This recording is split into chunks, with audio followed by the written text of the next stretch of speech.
착하면 성공하고 악하면 실패한다는 주장의 함정.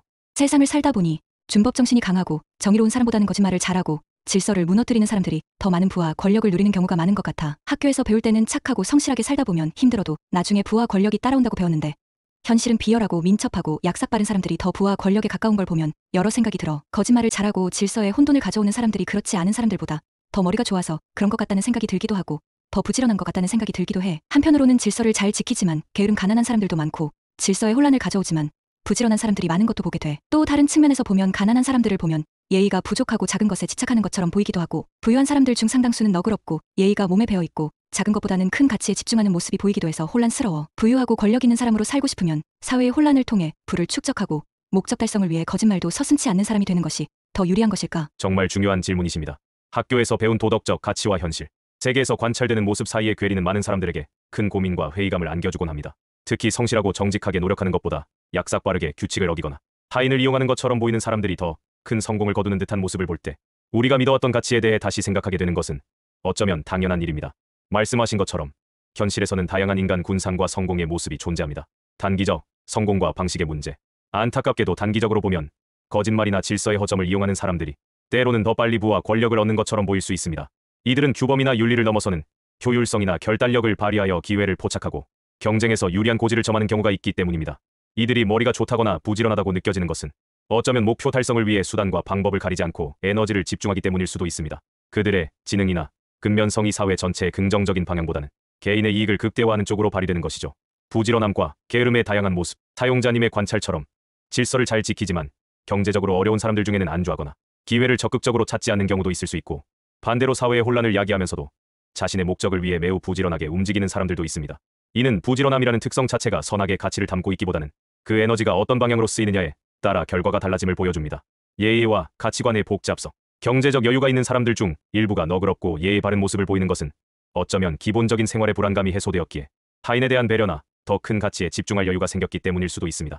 반대로 경제적으로 어려운 상황에 놓인 사람들이 작은 것에 집착하거나 예민하게 반응하는 것처럼 보이는 것은 생존의 문제에 직면해 있기에 그럴 수밖에 없는 절박함의 표현일 수도 있습니다. 물론 이는 일반화할 수 없는 부분입니다. 부유하지만 오만한 사람도 있고 가난하지만 타인을 깊이 배려하는 사람도 많습니다. 즉, 개인의 인격과 성품은 단순히 경제적 상황만으로 결정되지 않으며 그 사람이 어떤 가치를 중요하게 여기고 어떤 삶을 살아왔는지에 따라 달라집니다. 부유하고 권력 있는 사람으로 살고 싶으면 사회의 혼란을 통해 부를 축적하고 목적 달성을 위해 거짓말도 서슴지 않는 사람이 되는 것이 더 유리한 것일까? 이 질문에 대한 답은 어떤 성공을 원하고 어떤 삶을 살고 싶은지에 따라 달라질 것입니다. 단기적, 물질적 관점에서의 유리함, 만약 오직 물질적 부와 권력만을 기준으로 본다면, 그리고 그 과정에서의 윤리적 문제나 타인의 피해, 자신의 내면적 가치 등을 전혀 고려하지 않는다면 말씀하신 것처럼 부도덕한 방법이 때로는 더 유리하게 보일 수 있습니다. 역사를 보더라도 그렇게 성공한 사람들이 없었던 것은 아닙니다. 장기적, 인간적 관점에서의 유리함, 지속 가능성 거짓과 혼란을 통해 얻은 부와 권력은 불안정하며 언제든 더 큰 거짓이나 힘에 의해 무너질 수 있는 위험을 안고 있습니다. 신뢰를 잃으면 진정한 협력 관계를 구축하기 어렵고 결국 고립될 수 있습니다. 내면의 평화와 행복, 타인을 속이고 피해를 주면서 얻은 성공이 과연 스스로에게 진정한 만족감과 행복을 줄 수 있을지는 의문입니다. 존경과 신뢰가 없는 권력, 진정한 관계가 부재한 부는 공허할 수 있습니다. 사회적 책임과 영향력, 사회의 혼란을 이용하는 방식은 결국 사회 전체의 건강성을 해치고 장기적으로는 자신을 포함한 모든 구성원에게 부정적인 영향을 미칩니다. 반면 정직하고 성실한 방식으로 이룬 성공은 사회에 긍정적인 기여를 하고 더 나은 공동체를 만드는 데 이바지할 수 있습니다. 역사의 평가. 역사는 종종 단기적인 승리자보다 장기적으로 긍정적인 가치를 남긴 인물을 더 높이 평가합니다. 결론적으로 세상은 단순하게 착하면 성공하고 악하면 실패한다는 이분법으로 돌아가지 않습니다. 때로는 부조리해 보이는 현실의 좌절감을 느낄 수도 있습니다. 하지만 중요한 것은 어떤 종류의 성공을 추구할 것인지, 그리고 그 과정에서 어떤 가치를 지킬 것인지 스스로 선택하는 것입니다. 거짓과 혼란을 통해 얻는 성공은 사상 누각과 같을 수 있으며 진정한 의미의 풍요로운 삶과는 거리가 멀 수 있습니다. 비록 시간이 더 걸리고 어려움이 따르더라도 자신의 양심에 떳떳하고 타인과 사회에 긍정적인 영향을 미치는 방식으로 성공을 추구하는 것이 장기적으로는 더 가치 있고 지속 가능한 길이 될 수 있다고 생각합니다. 물론 사회 시스템 자체가 공정하고 정의로운 사람들이 성공할 수 있는 환경을 조성하는 것도 매우 중요합니다. 개개인의 노력과 함께 사회 전체의 노력이 병행될 때 우리가 학교에서 배운 이상적인 가치들이 현실에서도 더욱 빛을 발할 수 있을 것입니다. 이 질문을 하게 만든 사람들이 바로 미국의 트럼프와 한국의 윤석열이야. 그들은 각 국가의 최고 권력자가 되었어. 도대체 어떻게 된 거야? 도널드 트럼프 전 미국 대통령과 윤석열 대통령이 각국 최고 권력의 자리에 올랐던 현상은 많은 사람들에게 기존의 정치 문법이나 사회적 통념과는 다른 여러 가지 생각할 거리를 던져준 것이 사실입니다. 도대체 어떻게 된 것이냐는 질문에는 간단하게 답하기 어렵지만 정치학자나 사회학자들이 분석하는 몇 가지 주요 요인들을 통해 그 배경을 이해해 볼 수 있습니다. 이러한 현상은 단일 원인보다는 여러 복합적인 사회 경제적, 문화적, 기술적 요인들이 상호작용한 결과로 볼 수 있습니다. 기성 정치에 대한 불신과 반감 (anti-establishment sentiment). 많은 국가에서 유권자들은 기존 정치인과 정치 시스템에 대한 깊은 불신과 염증을 느끼는 경우가 많습니다. 부패 스캔들, 정치적 교착 상태, 문제 해결 능력 부재 등은 이러한 불신을 심화시킵니다. 트럼프 전 대통령과 윤석열 대통령 모두 기존 정치와는 거리가 있는 아웃사이더 이미지를 어느 정도 활용했습니다. 윤석열 대통령의 경우 검찰총장 출신으로 정치 경험이 전무했지만 이것이 오히려 기성 정치에 대한 대안으로 여겨지기도 했습니다.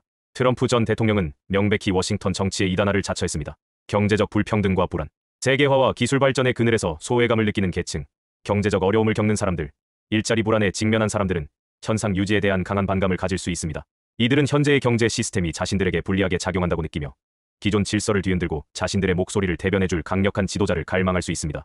나의 어려움을 해결해줄 것이라는 기대감이 작용하는 것입니다. 사회적 양극화와 정체성 정치. 사회가 이념적, 문화적으로 극심하게 양극화되면서 우리 편과 상대편을 명확히 구분하고 상대편에 대한 적개심을 동력으로 삼는 경향이 나타납니다. 특정 집단의 정체성 인종, 성별, 지역, 세대 등을 강조하며 그들의 불안감이나 소외감을 자극하고 이를 통해 강력한 지지층을 결집하는 전략이 효과를 발휘하기도 합니다. 미디어 환경의 변화와 직접 소통 강화. 소셜 미디어의 발달은 정치인들이 전통적인 언론 매체를 거치지 않고 대중과 직접 소통할 수 있는 길을 열었습니다. 이를 통해 정제되지 않거나 사실 확인이 부족한 정보가 빠르게 확산되기도 하고 지지층을 직접 동원하는 데 유리하게 작용하기도 합니다.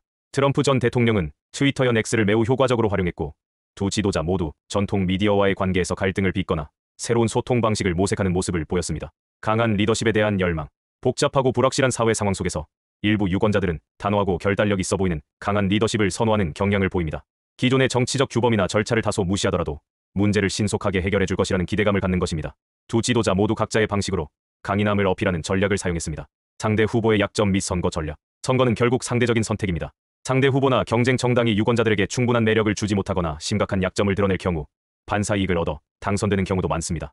또한 선거 당시의 특정 이슈나 사건, 그리고 각 후보 진영의 선거 전략이 유권자의 표심에 큰 영향을 미칩니다. 이러한 요인들이 복합적으로 작용한 결과 트럼프 전 대통령과 윤석열 대통령이 각국의 지도자로 선출될 수 있었다고 분석해 볼 수 있습니다. 이는 많은 국가에서 공통적으로 나타나는 현상이기도 하며 전통적인 정치, 질서가 변화하고 있음을 보여주는 신호로 해석되기도 합니다. 결국 민주주의 사회에서 지도자는 유권자들의 선택으로 선출됩니다. 그 선택의 배경에는 다양한 사회적 요구와 불만, 기대와 열망이 담겨 있으며 때로는 우리가 이상적이라고 생각하는 리더십의 모습과는 다른 인물이 선택받기도 하는 것이 현실 정치의 복잡성이라고 할 수 있겠습니다.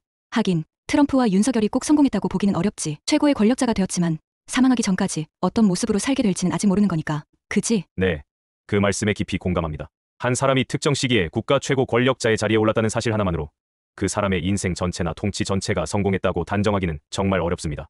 말씀하신 대로 권력의 정점에 도달하는 것은 분명 대단한 성취일 수 있지만 그것은 인생의 한 단면일 뿐입니다. 평가의 시간적 지속성. 한 인물에 대한 평가는 그가 권좌에 있을 때뿐만 아니라 물러난 이후의 삶, 그리고 사망한 후에도 오랫동안 역사를 통해 계속해서 이루어집니다.